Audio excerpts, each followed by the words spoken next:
The EOS 70D is a simply amazing camera. Let's check it out. Now, the EOS 70D is a fantastic camera. Now, just look at it. Now, you might notice it has a fairly similar build to the 60D. The EOS 60D, it's been 3 years, I think. It's pretty much the same. It's basically the same, except it's a tiny bit smaller, and a few little things have been revised. Otherwise, it's pretty much the same. You might notice the button placements are slightly different, but then it is, after all, a new camera. So, the 70D has a very tough quality build. It's plastic though, it's not as solid as magnesium alloy, but you can definitely tell it's very well built compared to, like, say, Rebel models. It's very tough.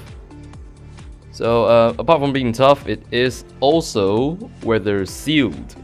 Now, Canon has not mentioned to what extent it is sealed, but it is sealed, so it should survive like a mild drizzle or something similar. I haven't tested this out in the rain yet, but I'm pretty sure it can survive a bit of rain. So the grip itself feels very nice and it fits perfectly like the EOS 60D. It feels very nice in the hands. It fits your hand like it's custom made. It feels really good. As a textured finish to it, a leather textured finish. I'm pretty sure it's rubber though. It weighs about 755 grams, so it balances well with slightly heavier lens like my 24-105. If I were to mount that back on my 650D back then, it would feel terribly front heavy. But on this, it feels just nice.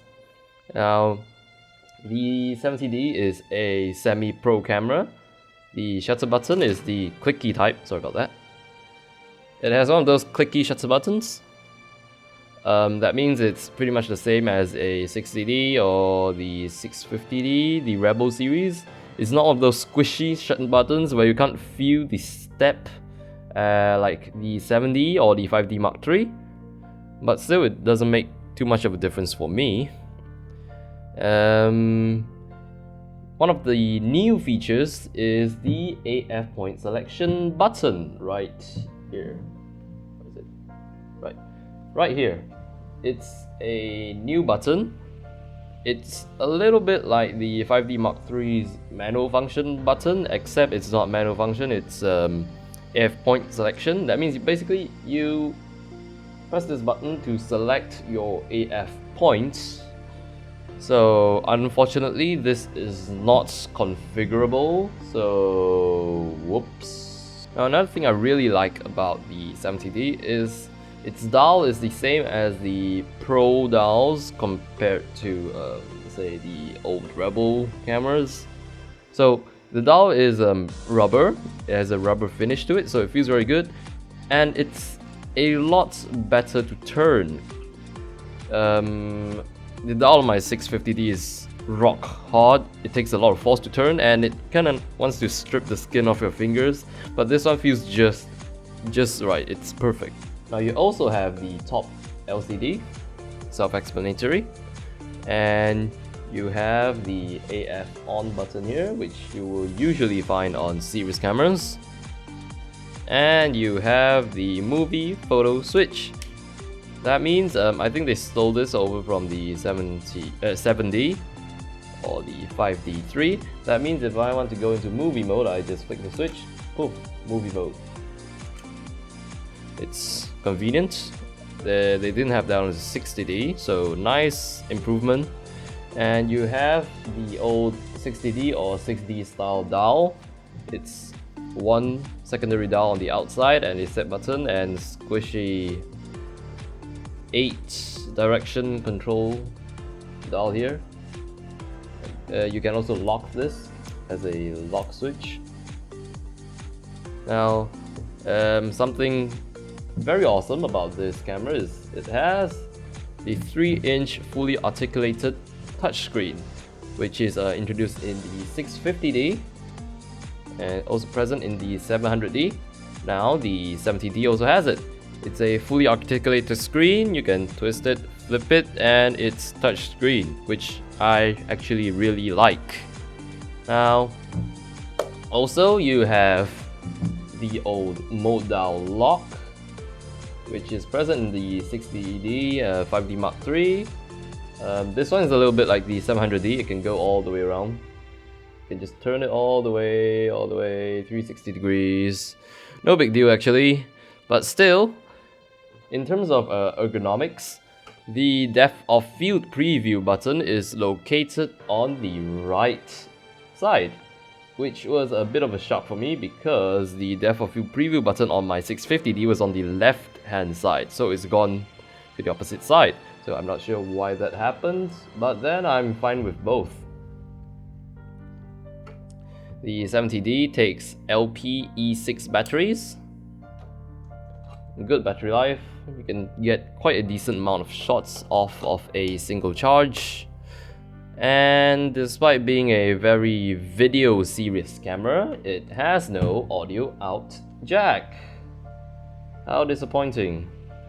Well, now one of the things I like about this camera is the intelligent viewfinder. As you can see right here, it's a pentaprism viewfinder. So it's very big and very bright. You also have one of the LCD overlays, as you can find in the 7D 5D Mark III. So it looks very clean and very clear. So it has 19 AF points, you can see. You can select the AF points to your liking. The new UI for selecting AF points, it's actually pretty simple and easy to use. This is a single point AF selection, and you have zone selection. You can select a zone, and you have auto AF point selection. It selects it automatically for you. Now, one of the things that's missing from here is the AF point expansion, which is present in the 7D. I have no idea why they did not put this in here, since it's basically the exact same AF sensor. So I hope they will introduce that in a firmware update or something similar. So, one thing new about this viewfinder is that it has electronic leveling, which you can see, yeah, inside. It's that little camera icon thing right there. Now, it shows the camera's leveling when you're shooting, so you can see how it all goes. It's a neat little feature, so you can see if your camera is like off center or something when you're shooting. So that's something new. Apart from that, you can also access the more traditional way of viewing the leveling as present in the 7D. To do this, you must reconfigure the depth of field preview button, and so you can do this.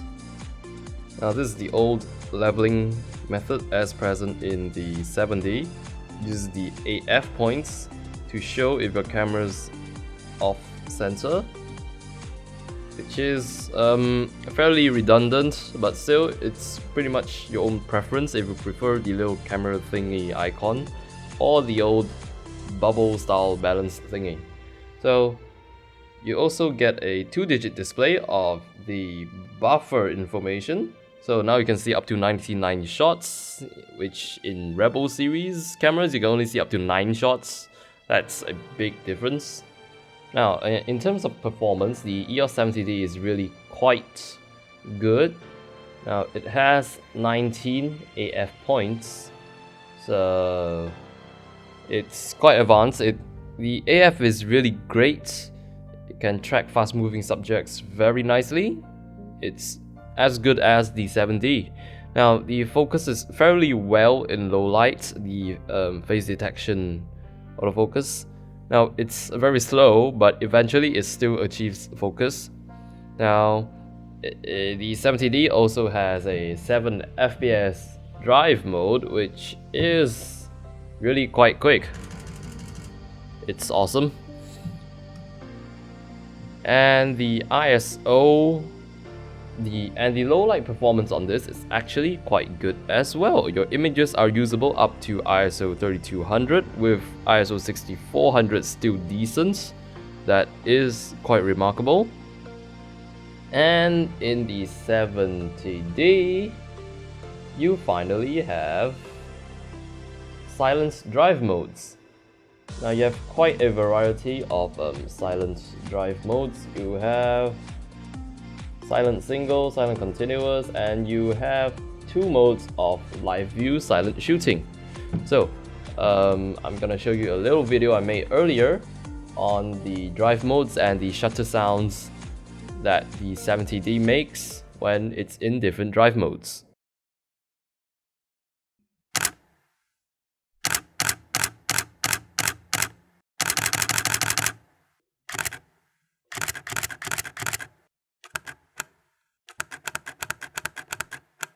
Now the silent live view shoot is really actually very silent. I'm amazed at how silent it is, because how it works is when you're in silent live view shooting, the mirror is locked up. So basically the shutter curtain is released and only the shutter curtain, so there's no mirror flipping. So that's why it's so much more silent. So the sound you hear is merely the sound that the shutter curtain makes. So and Silent Live View Shoot Mode 2 is similar to Mode 1 as shown just now, except the difference is when you take the picture, it clicks, and the shutter only reloads when you let go of the shutter button. So there we have it.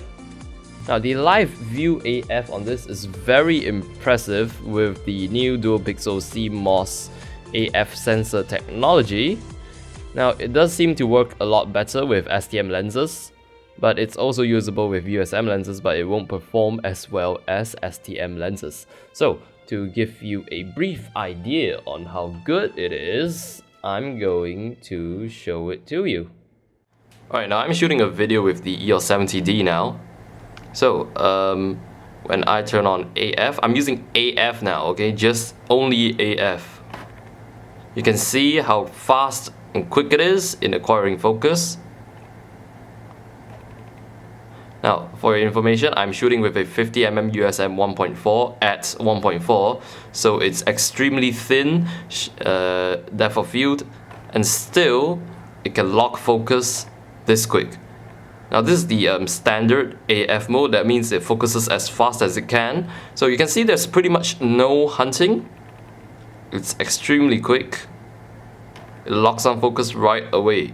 Now there's also a similar function. It's the movie servo AF function.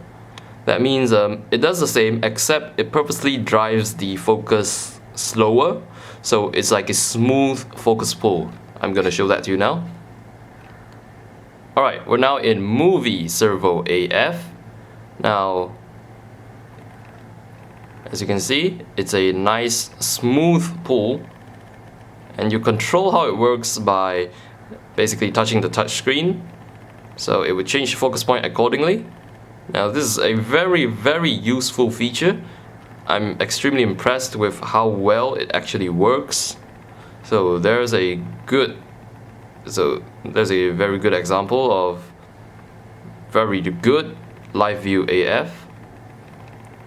This is amazing.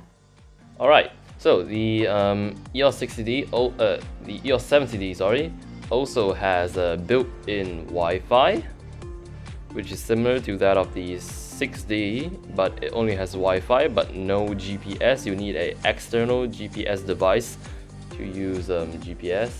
So you have Wi-Fi, you can enable it, and you can use EOS Remote on your smartphone to remotely access your camera. Your camera will become a Wi-Fi hotspot, and you can just access your camera via Wi-Fi on your smartphone. And you also have, where is it? You have the lens aberration correction and peripheral illumination correction. Now, these work actually quite good. I don't turn them on because I'll fix them in Lightroom. But still, unlike Rebel models, you can still get over 99 shots of buffer space when these are both active. Now, on my 650D, you only get like I don't know, a few shots before the buffer fills up because it takes a lot of processing power. So I think it's the Digic 5 Plus processor and the larger buffer that allows you to shoot normally with these modes active. Now you also get wireless flash control with this camera. It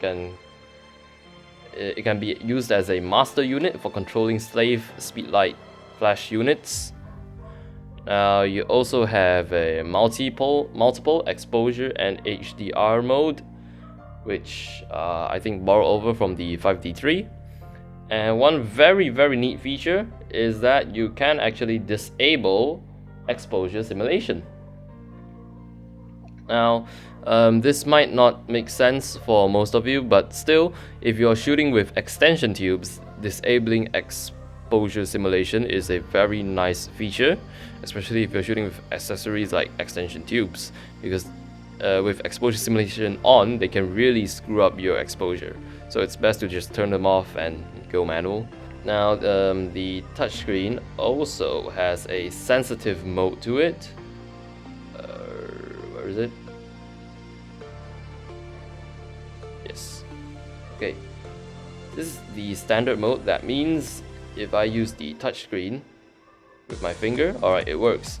So now, if I'm on sensitive mode, that means I can use the touchscreen even if I'm, let's say, using gloves.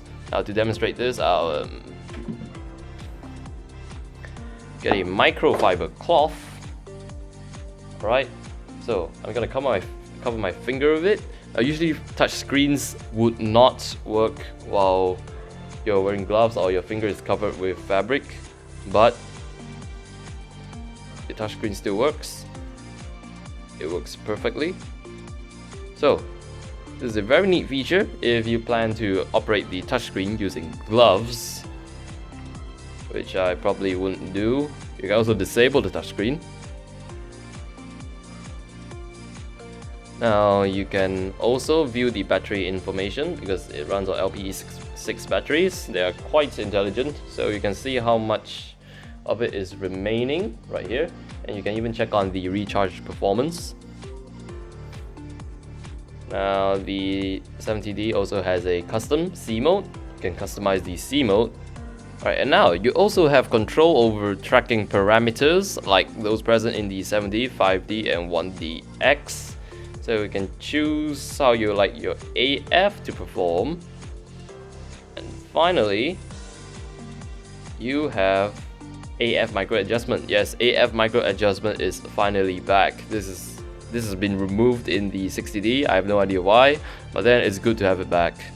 Now apart from that, while shooting video, you can actually choose between IPB and all-eye codec. So you finally have control over that. Now another neat feature that they have in here is the digital zoom they once had in the 600D.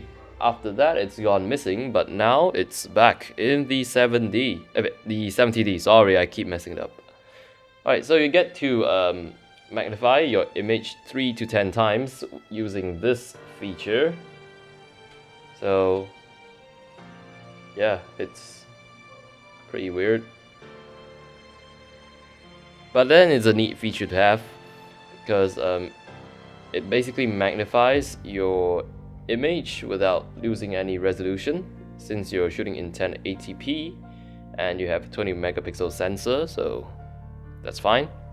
Now you also have a manual audio levels.